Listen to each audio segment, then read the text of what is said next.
Pero hindi rin kasi nila mag-gets tol eh. Hindi nila maiisip na hindi ako na-apektuhan sa ganun. Kasi una, wala sila sa kalagayan ko. So hindi nila alam yung feeling na ganun na, kumbaga hindi nila alam na marunong pala ako mag-handle nun. Kasi itong yung mga normies, pag kaya rin nag-talk shit sa kanila yung kapitbahay nila. Grabe, apektado na sila nun. Talaga. Baka nga weeks nilang isipin yun eh. Buwan yun, usapan sa kanila ko. Diba? Usapan, diba? Baka maging trauma pa. Oh, okay, kuya may nag-comment sa picture nila ng isang pirasong negative. Siyempre, hindi sila sanay doon. Grabe yung focus nila doon. Totoo, Koy. Diba? Highlight. Aawahin nila yun.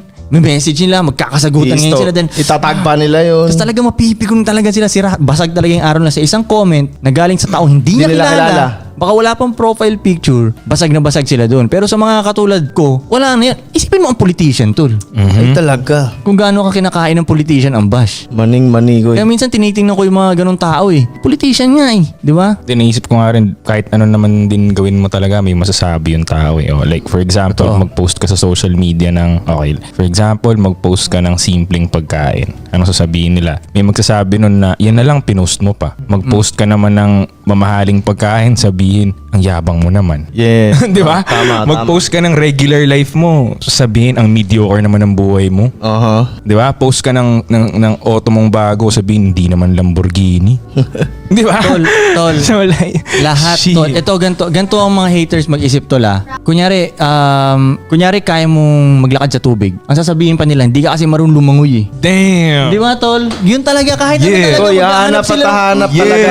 Hahanap at And hahanap. that makes life interesting for me.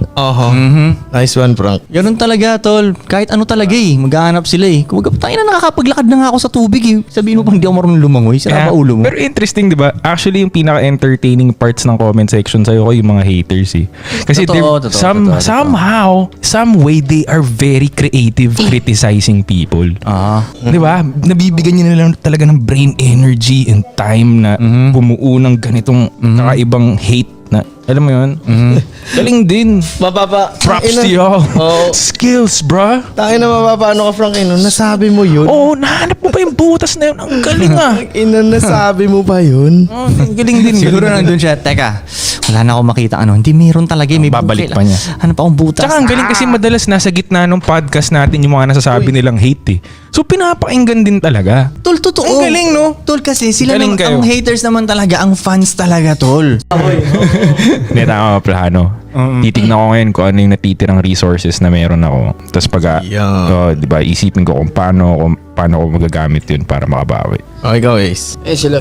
Pause ako kayo muna, tol. Inisip ko yung Alam mo, sagot ko. totoo yun, tol. Yung sinabi mong titignan mo kung ano yung resources. Ay, yun, ganun dapat talaga tumingin ng mga shit eh. Kahit sabihin mo walang-wala ka na, meron kang something na pwede mong magamit sa advantage mo. Lagi namang meron eh. Diba? Kahit ano talaga yan, tol eh. Kahit ano. So, para sa akin, tol, yung mga ina-idol, yung mga tinitingnan kong tao, yung mga ganun. Kaya sila successful dahil ganun sila mag-isip. Yun ang pansin ko sa kanila eh. Ano lang ang meron tayo? Okay, yan na yan. Kaysa sa iniisip mo pa yung wala ka, o di hindi mo tuloy nakita kung ano yung meron ka. Doon ka nakatingin masyado sa wala ka eh. Di ba, tol? Parang yan, yung simula tayo doon.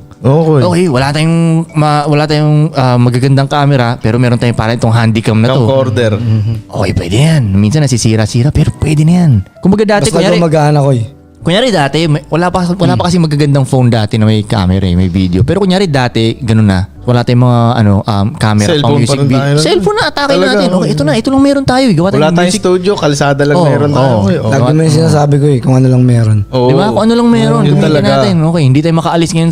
Wala tayong pera masyado para pang gala, para makapag-shoot ng iba't ibang music video. Okay, na-stuck tayo sa Sorrento. Okay, gamitin natin to din, itong Phantom Kalsada. to.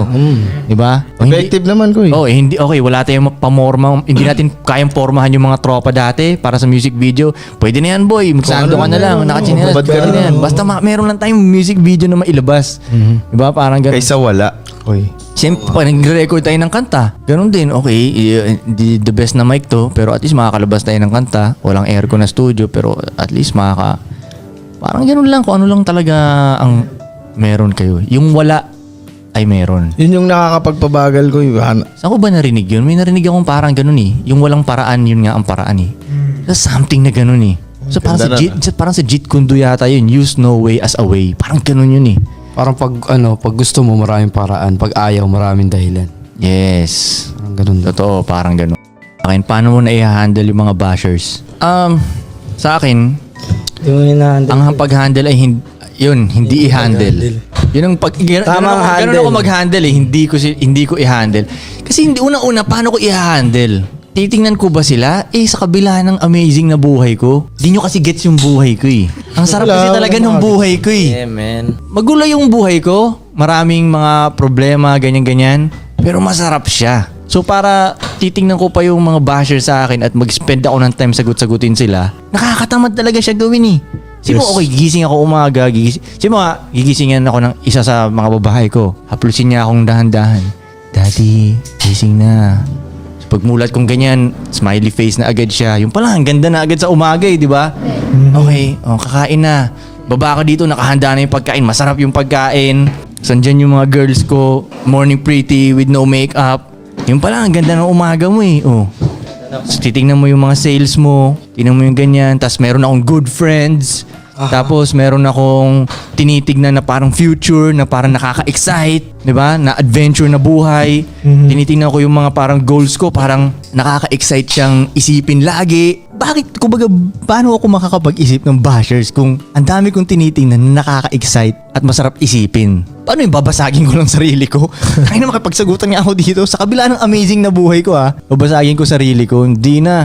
Tatalon lang ako sa pool. Galing na. Yes, sir. Diba? Jogging ako dun sa pool. Pak. Tsaka sabi mo nga, di ba? Sabi mo, mga nangi-hate. Tsaka si John Delata nagsabi sa akin, mga nangi-hate talaga lahat nasa babae. Walang galing sa taas. Lahat ng successful na tao, nag-hate pa sila. Nakita mo ba si Villar, may kinomenta niya yung isang mayaman na kunyari si Ayala. Hindi ko mayaman, di ba? Wala akong ganun eh.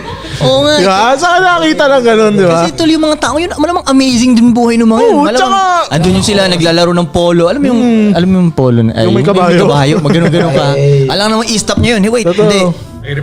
Re-replyan ko muna itong mga taong to. Wait lang pa na makulit na to eh. Di ba? Hindi naman eh. Yung mga bilyonaryo, yung mga bilyonaryo. Tol, isipin mo, nasa private jet ka. Makakapag-isip ka ba ng hater mo? Wait lang po. Re-replyan ko lang to Putang na to, nag-comment sa Palagay ako akin. ng champagne, pre.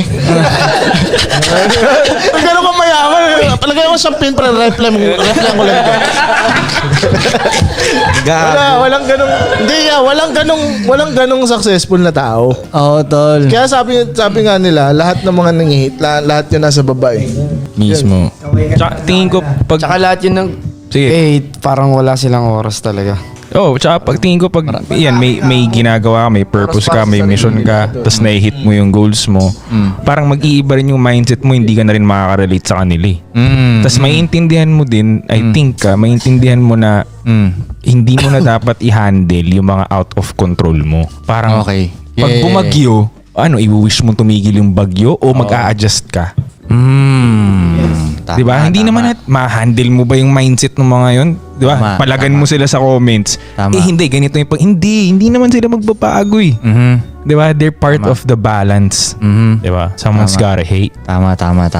Tangina sa sinabi mo, malalabanan ko na yung ulan Minsan ganun eh. Tangina, umuulan. Tapos di ka nalalabas. Dapat mag-adjust ka na nga ata talaga agad. Pwede na magkapote. Oo, di ba? Oo. Pwede magpayong.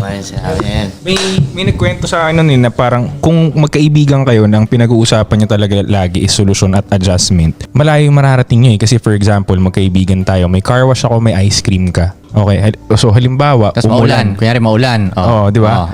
Maulan, o di pwede ka magbenta ng ice cream dun sa car wash ko, kukuha ko ng komisyon, kikita tayo pareho ng dagdag. Kumbaga isi-sale nyo ngayon, maulan eh. Oo, parang ganun. Or, yung ice cream. Kasi pareho kayo mahina eh. Car wash at ice cream. Pag umuulan, mahina kayong dalawa eh. mag-join forces kayo Join ngayon. voice tayo ngayon. Kaysa naman masiro tayong dalawa dito. Exactly. Ngayon, pag maaraw, Hindi di nila tinitingnan win-win kayo yun. ngayon, di ba? Ha? Ang hate lang sila. Yun nga. Hindi natin lang yun. Pero tama, yun ang matinding combo, Frank, sa tingin ko. Pag dalawa, kanyari yung team nyo, ang lagi nyo lang hinahanap is solution, tangin na yung posibleng wala ka. Talagang may mararating talaga kayo pag ganun eh. Pag halimbawa pumasok sa restaurant, ang tinitignan mo, paano sila mag-serve? Magaling sila kumuha ng pera dito oh, ang ganda ng menu nila. Dapat pala ganito ah. Ang iuna kong in-order yung ganito. So malamang iba ganito din. O diba? Wala kayong panahon mag-usap na, oh si ganito. Tararata. Wala na kayong panahon mag-usap nun eh. Totoo. So dahil mong gagawin, dahil mo kailangan i-reach na goals, wala ka ng oras talaga mag ganun. So props sa inyo, ang dami yung free time ha. Baka kayo ang financially free, hindi pala talaga. Hindi talaga kami financially free kasi wala kaming oras dito eh, di ba? Wala kaming oras mag-comment, mag-reply na. Wala, ano kami, slaves. Wala kang ano dong. Slaves. Financially free.